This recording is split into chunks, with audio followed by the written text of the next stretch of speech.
So there was that Pakman guy. Right. He was on there. He had just been slandering me all over YouTube. I haven't even heard of this guy. I think he was getting a little jealous or something. It was quite funny. He was saying that Kamala Harris and Joe Biden aren't pro-trans when it was Kamala Harris's VP that was putting tampons in men's bathrooms. It's pathetic. I called him out on that, and he looked pretty embarrassed on air. So. Yeah. All right, guys. Bo is back. We're at AmFest. Great event so far, right? Phenomenal. Yeah, Turning Point definitely does it right. You know, with their events every year, it's a pleasure to attend, and I'm glad they have me out to all of them because absolutely, it's a great time. It's my first Turning Point event, first AmFest, and I am very impressed. Yeah, 100%. They don't mess around with their stuff. You know, they take their budget and they put it where it matters, and they get some of the greatest speakers, the greatest shows all in one place, and they make it really fun. Yeah. How long have you been involved with Turning Point? I can't say exactly. I think it's been about like three or 4 years. Nice. I've been coming to their events, you know, as long as I can remember. My mom was one of the first speakers at all the original Turning Point events when they only had like, 200 attendees and things like that. And so, yeah, it's been great, but we're my family are lifelong, friends of Charlie Kirk and partners of Turning Point. So it's the growth has been insane, dude. I think they played a massive role in this election as well. Mm-hmm. You saw them going to so many campuses. Mm-hmm. Did you ever go to campus with them? I would love to. I think I had an invite when they did it with Bryce Hall. Okay, in Arizona. But I couldn't make it. I was doing something else. Yeah, I would love to sometime. Also, I'd love to go to campus with Cliff Connectley if you know him as well. That'd be a good one too. Another buddy of mine. Yeah, I saw. Did Charlie go to NYU? I don't know if he did. I'm not sure if he did yet. That'd be interesting to see. He should have there and debate Harry Sisson over there. That'd be fun to see for sure. Yeah, I saw you on I think Pierce Morgan, right? You were debating some people. Yeah, so there was that Pakman guy. Right. He was on there. He had just been slandering me all over YouTube for like months. I haven't even heard of this guy, and he was like, "Oh, this guy does not deserve to have a platform on Fox News and stuff like that." I think he was getting a little jealous or something. It was quite funny. But he was saying that Kamala Harris and Joe Biden aren't pro-trans people when it was Kamala Harris's VP that was putting tampons in men's bathrooms. Yeah. So it's pathetic. I called him out on that, and he looked pretty embarrassed on air. So. Yeah, Pakman's always looking to stir something up, Yeah, it was fun. Same with all those debaters like Dean Withers. Oh yeah. These ChatGPT users who think that they're good.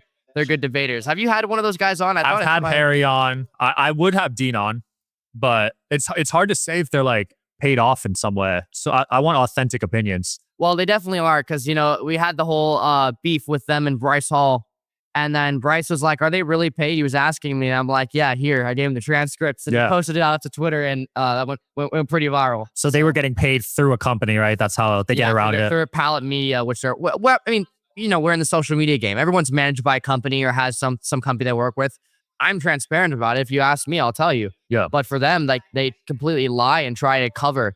But they both have Palette Media emails, and it's all on the FCC, and everything's reported. So like crazy. You can't lie about that. You can't lie about it. You've had a busy week, man. What you been up to? I've been moving around a lot. This week has been one of the craziest weeks of my life. From I was at Mar-a-Lago for my buddy's event, and he's a big time hedge fund manager, Michael Lehman. I'll give him a little shout out. But it was a great event, and it went super well. And then after, we went upstairs and we talked to President Trump for a good while he was at dinner with like Elon and Tim Cook and some other people. That was really cool. And he introduced me to Tim Cook and stuff like that. Wow. He was surprisingly nice. He was a nice guy. He was cool. We were talking about the iPhones, and he was trying to tell him Lee Greenwood why he should upgrade his iPhone. Nice. So yeah, it was funny. Bezos there? Because I heard there was plans on Bezos and Trump. Not when I was there. A few of my buddies saw him though. He was there, yeah. And that's cool that he's not even president yet, but he's already taking these important meetings. Oh yeah, and he was doing it before the election was even over. He was meeting with Zelensky. Oh wow. And he was doing things like that. Like he was being more of a president than the actual president. So I love seeing things like that. And he's already, he's not wasting any time. He's not even in office yet, but he's setting everything up now. Right. So well, that's great. Smart, because 4 years is usually not enough time to see the results, No, yeah, definitely not. And that's why he's an action president. He's a president who makes promises and keeps them. So that's why he's going out and he's getting it started now. So were you at Mar-a-Lago on election night?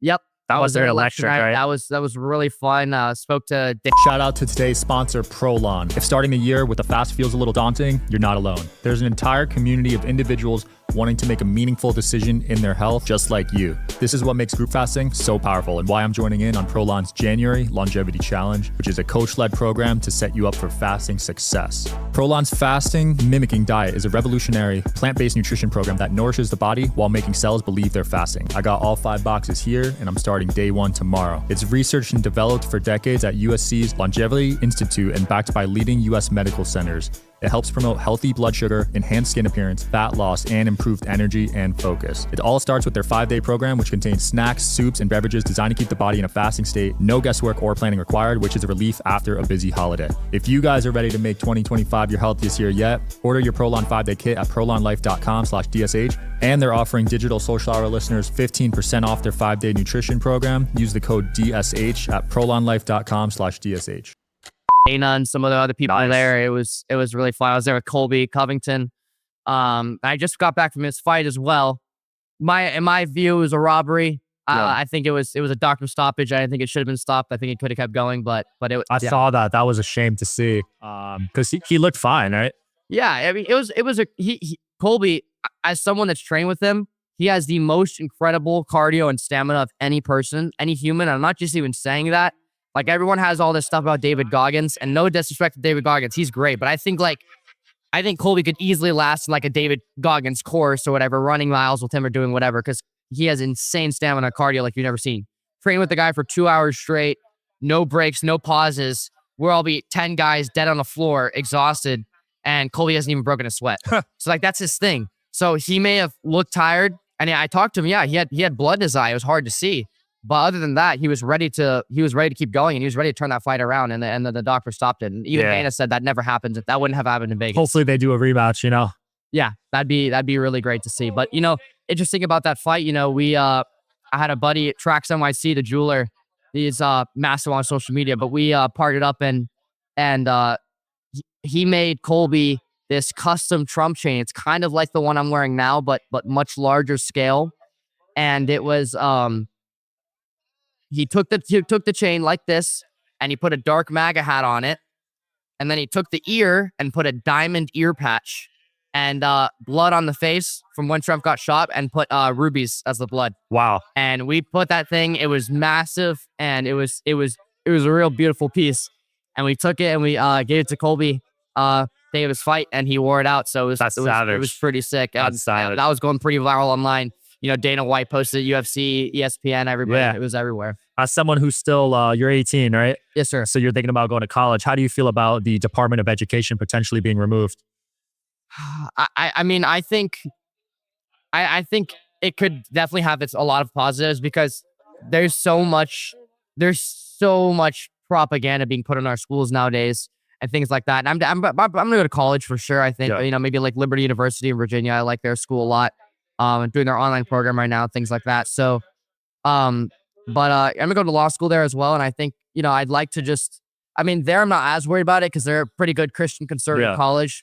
But, it's sad seeing all these kids, starting in the school age, they don't get enough attention from their parents, and then get brainwashed by their schools, and then more brainwashed in college. And then they come out as some tool of our society, Yeah. So. Well, a lot of these degrees, let's be honest, are pretty useless. You're going for law school, that makes sense. But I'm going to for a reason. Yeah, I wouldn't just go to college to go to college. That's the problem. And that's why Charlie Kirk is a great example. This is a guy who didn't need to go to college. If he was going to, maybe for business or something. Right. But obviously he did fine without it. And he has one of the biggest companies, one of the biggest political companies in the entire world. And he's killing it. Yeah. And he didn't need to go to college. He didn't need some degree in art or whatever to get where he is today. And actually would have held him down a lot. And he might not be where he is today if he Absolutely, because he would have had a 4-year delay. 100%. He got started young. He started in his garage. He talked to an amazing man, rest in peace, Foster Freeze, and got some investors like that guy to help boost his company. And it did phenomenally. And I couldn't be more proud of him and everyone else that understands they don't need to go to college for certain things. If you have your idea and you're ready for it, start it now. Don't waste time in college. Absolutely. His video crying on election night it made me tear up, dude. Yeah, that was heartfelt, because that's again, he's a man who's worked really hard for this. And like so many of us, like my mom is one of the original founders of the Tea Party. And someone like her, like I feel so blessed that I'm even in a position to fight with for this because I know how hard she worked just to put me where I am. Yeah. I mean, she from starting on a radio show to doing several of her own shows across networks and Fox News, and she was defending President Trump on TV since the very beginning. One of the first people, early like 2015, 2016, defending him on TV, and she didn't even know that he noticed it. But then she met him in 2019. He's like, "You're my hero. Wow. You defend me on TV, and I've seen it. And you're one of the only people who stuck by me and doesn't flip." I love that, dude. That loyalty is hard to find. 100%. Especially for Trump in 16 around that time, like not many. And he doesn't forget. He doesn't forget. When he knows you're loyal to him and he knows you're a friend and an ally, he remembers you and he picks you out in the crowd and he always comes up. So he always asks how your family's doing. How can I bless you? I love that. He's a really, really extraordinary man. That's super cool. What type of lawyer do you want to be? Do you know yet? Yeah, probably constitutional. Nice. Yeah, I think it'd be good. What do you think the biggest changes we should look into for the Constitution are right now? Well, number one, making sure it doesn't change. They're trying to add and remove a lot of things in it, and I think that's not right. And I think it needs to be more upheld in society. And we also have to remember that America's founded on Judeo-Christian values, and that this is a country that is based on Christianity. And I'd love to see more of that. Yeah. And people get really scared when I say that. I'd love to like implement a lot of the laws of the Bible, even some just more, because one, a lot of them already are in our Constitution, but more of so not the ones that force it, because Christianity is not a forced religion. If you're forcing a religion, you're already not following it. Right. But I'd love to implement more laws of the Bible and make America more of known as a Christian nation. And people like get scared when I say that, but there's plenty of nations that follow one religion. Yeah. You know, like all these nations like Dubai that enforce a lot of the laws of Islam and things like that. So I don't see any reason why we couldn't. And it would just make our society much more, lower crime. It would make us much more moral citizens. People would be good Samaritans all around. Yeah. It'd be really good for our country. What do some of the laws of the Bible look like? The most basic ones of like, marriage between a man and a woman. If you want to go and do your thing with your person, that's fine. But I think marriage particularly is something that is a Christian thing, and it's sacred between a man and a woman. You have a priest swear you guys and is married. Right. So I think something like that is between a man and a woman. Another big one is no sex before marriage, right? Things like that. Yeah. I think that could be. That's rare these days, that by could the be way. a law in our country. That's so rare these days. That would help our country as a whole. Yeah. How much degeneracy and things like that would solve. You see it with the OF movement, all this. It's kind of hard to do a law like that, but it could be the kind of thing, where we could, figure out kind of like paying for child support or something like that. Do any countries actually have that in their laws? I think it's very frowned upon. Like I think in certain countries, if it gets found out that you did, like you'll get like stoned. Some of these like some of these foreign countries, bro. It's and same things like homosexuality and these foreign countries like Palestine. I know that. So. Yeah, I definitely know that. Yeah. So you do a lot of traveling to other countries. Yeah, I do a lot of traveling, and mostly I just go around and I just meet people and network and things like that. Again, this week I was saying I was met Sylvester Stallone. I had the pleasure of going to his house and talking to him for like an hour, 2 hours. That's just about legend. His life and his career. And he is a really extraordinary guy. Like he's really nice, really humble.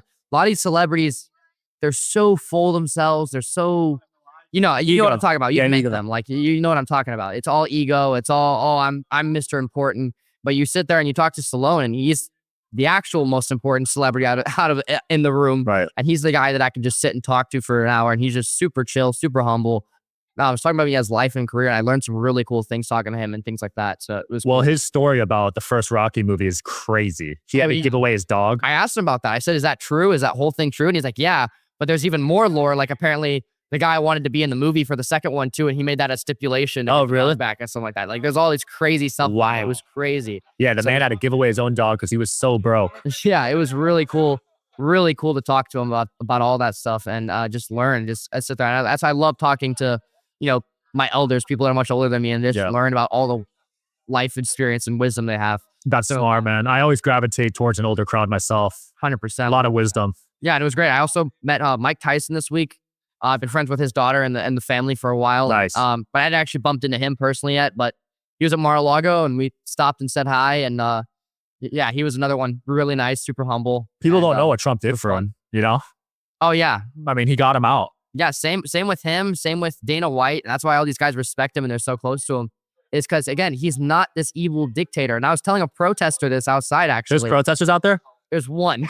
And you talk to him? There's one. And people were posting it online. It was like, Bo Loudon's outside Turning Point. Oh, wow, I fighting didn't a see that. protester. It's on my story. It was hilarious. But I was talking to this guy, and I just telling him, like, you realize this man is not Hitler. I'm like, look at the things he did in the 80s where he was paying off people's mortgages. Yep. And he was doing things like taking care of Dana White and attending his events and putting it on at I think it was like one of his Trump properties. He put on an event because the UFC was about to go bankrupt or something like that. Like, it's crazy. All the things he did for these people. And he just did it out of the kindness of his heart. And it wouldn't even like get in the news until like a month later or 2 months later, however long. Like, Trump would just do something. Like, there was that one man who I believe he stopped someone like from killing themselves on a bridge. And Trump just sent him like 10,000 or 20,000 in the mail to pay off his mortgage. Wow. It's just like, just things like that. And that happened all the time. The guy's like, oh, I don't believe you. That didn't happen. And I'm like, I'll show you. And he's like, oh, wow, it did. Okay, well, that's nice of him, but I still don't like him. Dana's the same way. I know stories of him that haven't hit the media yet, but of him really helping people out. Oh, he's great. When I was at the UFC fight in Tampa for Colby, we went after backstage to see Colby after the fight, but Dana came and he was walking through and he stopped and said hi to every single fan in the crowd. They were all, he signed everything, took a photo with all of them. And I watched him. I'm like, is he going to come in actually? And they're like, no, he's out there. He was literally talking to all of them and getting pictures or whatever for like 30 minutes. That's dope. Yeah, because a lot of people insulate themselves once they get to a certain level. And when he's like at that level, like the CEO, like he can do what he wants. He can go and, he doesn't even have to attend the events or do things like that. But for him to do that and still care about the fans, yeah, and be like that, it's respectable. Yeah, he's always been really nice to me. He's a good guy. Did you see Ellen left the country? Ellen DeGeneres? I did not see that. She lives in the UK now. Ellen DeGeneres. That's great. That might be a little before your time, but she had a huge show. Yeah, no, I know. Believe me, I know. Yeah, she's in all that Diddy stuff. She was having kids on her show and saying, let's bring out Diddy. I'm like, oh, wow. LeBron's not looking so hot right now. Oh, no. Colby called him out during his fight week. He was saying, LeBron, I want to know what you mean by there's no party like a Diddy party, Tell the people. And then LeBron's, now he's hiding all of his stuff. So Diddy and Epstein. I think it's weird. It's a weird correlation when all the Epstein stuff going down, a lot of celebrities were leaving the country and doing weird stuff. And now that all the Diddy stuff's going down, it's the same pattern. I hope they release the Epstein list. I saw DiCaprio at Casa Cipriani in New York. Yeah. I was sitting at the table next to him. And he was like, kind of had like a hoodie over his head. He's all hiding. Oh, I bet he's low key these days. He's being very low key. So seeing stuff like that is hilarious. I mean, he's on some of these lists. I wouldn't be surprised. Yeah, definitely. To get to that level in Hollywood, you gotta owe some people favors. 100%. And yeah, I've been in the areas. I know enough stories. Some I can share, some I can't. But like, there's so much corruption in Hollywood, and a lot of stuff they say about all of it's very true. Yeah, I'm glad some of it's getting exposed, though. Definitely. I think enough of it. I mean, I think if it all gets exposed, honestly, people won't even know what to believe anymore. But I think if enough it gets exposed to the point where we stop idolizing these people that we just think are so great, that's good. A lot of their charities are just things for them to launder money. Oh, 100%. It's like they're not good people. Yeah. They should look at people up like Colby Covington or Dana White or Trump and people like that actually do good things behind the scenes and don't just do it for publicity stuff like all these celebrities do. Yeah, you got to never see them donate to charity where it's not super publicized. Yeah, absolutely. Well, dude, it's been cool. Where can people catch up with you? All social medias at Bo Loudon. Just BOLOUDON. Perfect. Sounds good. Thanks for watching, guys.